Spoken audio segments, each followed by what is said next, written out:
The AA Daily Reflections for April 19th. Brothers in our defects. We recovered alcoholics are not so much brothers in virtue as we are brothers in our defects and in our common strivings to overcome them. That's from As Bill Sees It, page 167. The identification that one alcoholic has with another is mysterious, spiritual, almost incomprehensible, but it is there. I feel it. Today I feel that I can help people and they can help me. It is a new and exciting feeling for me to care for someone, to care what they are feeling, hoping for, praying for, to know their sadness, joy, horror, sorrow, grief, to want to share those feelings so that someone can have relief. I never knew how to do this, or how to try. I never even cared. The fellowship of AA and God are teaching me how to care about others. Oof. Ain't that the truth? I talk about this a lot because I was in the military, and there was something about the camaraderie of the military.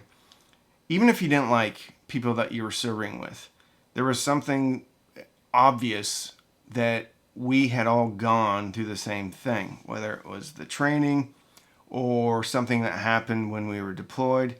All of us shared that common adversity.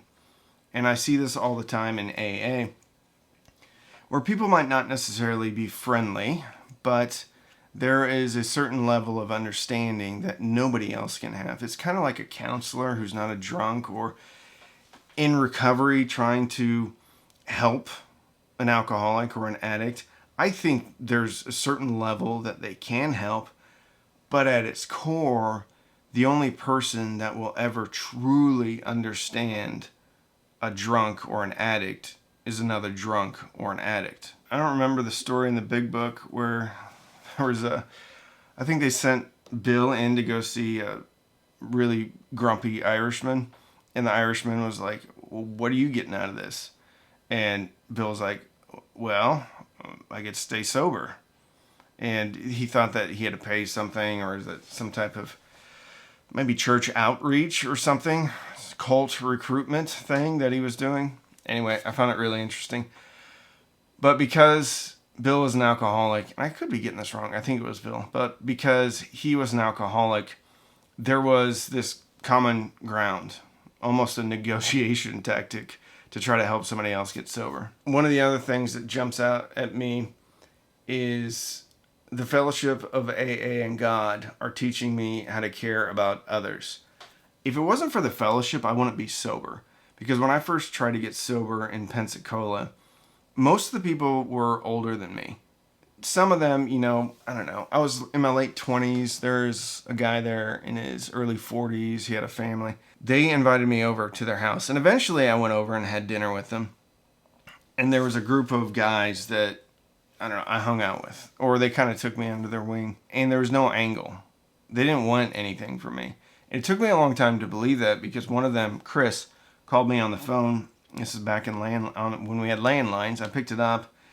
And he's like, hey, Randy. And I'm like, hey. He's like, this is Chris from AA. And I was like, yeah.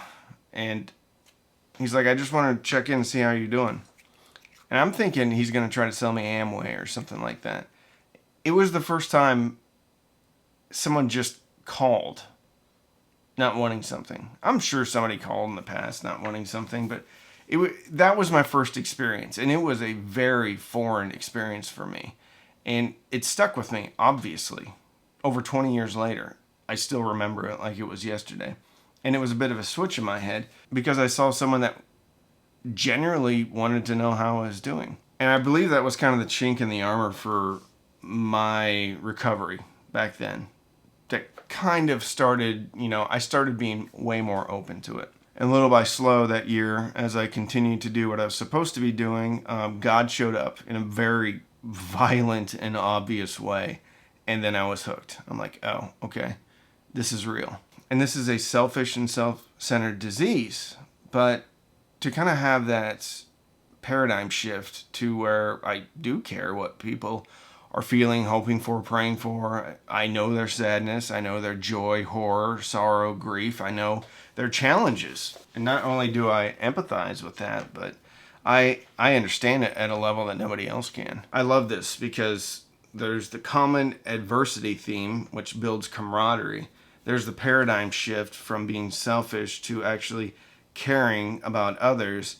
And then there's the aspect of the fellowship of AA and God are teaching me how to care about others because what we see other people doing and modeling for our behavior. And guess what? You become less selfish by caring and doing more things for other people. What a novel concept, right? Yeah, this one was very good. Anyway, if you're struggling with being a drunk, go to a meeting. If you're a drunk in recovery, go to a meeting. Thank you so much for watching. Subscribe if you'd like to.